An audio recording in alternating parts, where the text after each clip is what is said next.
নমস্কার। ভেজিটেরিয়ান ডিলাইটের সকল বন্ধুদের অনেক অনেক স্বাগত।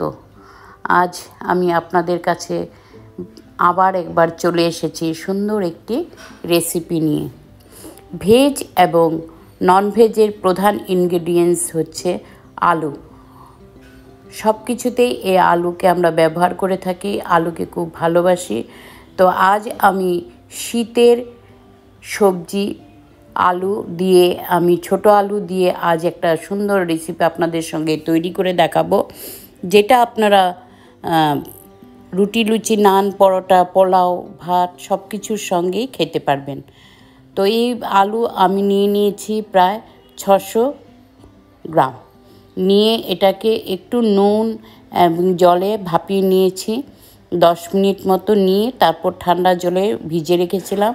তারপর এগুলোকে খোসা ছাড়িয়ে রেখে দিয়েছি। এগুলোকে আমি আর ফ্রাই করব না, যেহেতু বয়েল করা আছে। তারপর এখানে যে মশলা আমি করব, আদা, কাঁচা লঙ্কা, জিরে আর ধনে এই সমস্ত পেস্ট করে নেব। টমেটো, ঝালটা আপনারা আপনাদের নিজেদের পছন্দ অনুযায়ী দিবেন, তো যে যেরকম ঝাল খেতে ভালোবাসেন। তো এগুলো আমি একটা পেস্ট তৈরি করে নেব। আর এখানে দেব আমি মটরশুঁটি, 1 বাটি পরিমাণের মটরশুঁটিও এখানে দিয়ে দেব। তো আমি এখানে সরষের তেলেই রান্না করব। দিয়েছি 1.5 চামচ সরষের তেল একটা কড়াই বসিয়ে, আর দিয়েছি 1 চামচ পরিমাণের ঘি এবং তেল দুটো মিশিয়ে করলে রান্নাটা ভীষণ ফ্লেভারেবল হবে। তো এটা গরম হওয়ার পর এখানে দিয়ে দেব ফোড়ন। আমি 1/2 টিস্পুন দেব একটু শাহি জিরে, শুকনো লঙ্কা, তেজপাতা, সামান্য পরিমাণের হিং দিয়ে আমি এটাকে খুব ভালো করে এটাকে নাড়াচাড়া করব। নাড়াচাড়া করে যখন দেখব ফোড়ন থেকে একটা সুন্দর গন্ধ বেরিয়ে এসছে, তখন আমি পেস্ট করে রাখা যে ভিজে মশলাটা ছিল পেস্ট, সেই মশলাটাই এখানে দিয়ে দেব। দিয়ে আবার ভালো করে খানিকক্ষণ কষাতে থাকবো, যতক্ষণ পর্যন্ত টমেটো এবং আদার কাঁচা গন্ধটা চলে না আসে ততক্ষণ নাড়ব। তারপর দিয়ে দিব কিছু গুঁড়ো মশলা, জিরে, হলুদ আর লাল লঙ্কার গুঁড়ো, ধনে গুঁড়ো 1/2 টিস্পুন দিয়ে আবার নাড়তে থাকবো। দেব সামান্য পরিমাণের একটু চিনি, দিয়ে আবার নাড়ব। নেড়ে তারপর যে সেদ্ধ করে রাখা আলুটা ছিল সেই আলুটাও দিয়ে দেব এখানে মটরশুঁটি। আলু মটরশুঁটি এখন এই গ্রেভির সঙ্গে খুব ভালো করে নাড়াচাড়া করে এখানে দিয়ে দেব প্রায় 1/2 লিটার গরম জল। এখানে খুব আমি ঝোল রাখবো না, একটু গ্রেভি টাইপের করব। তারপরে এগুলো মিশে আমি নামানোর আগে দিয়ে দেব 2 থেকে 3টা চিড়ে কাঁচা লঙ্কা এবং 1 মুঠো পরিমাণের ধনে পাতা। এরকম করে সুন্দর করে দিয়ে আমি এটা নামিয়ে নেব। আর স্ট্যান্ডিং টাইমে রাখবো 5 মিনিট।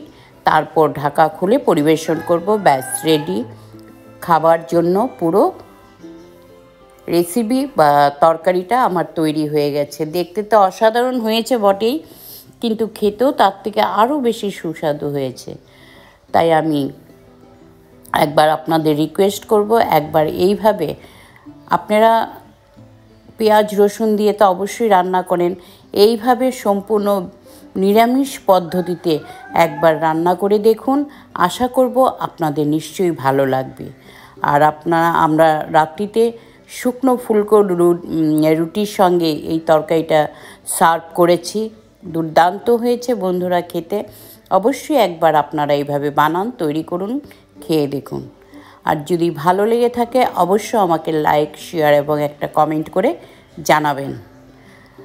তো আপনারা ভালো থাকবেন, সুস্থ থাকবেন। আপনাদের এই ভিডিওটা দেখার জন্য এবং সাবস্ক্রাইব করার জন্য অসংখ্য ধন্যবাদ।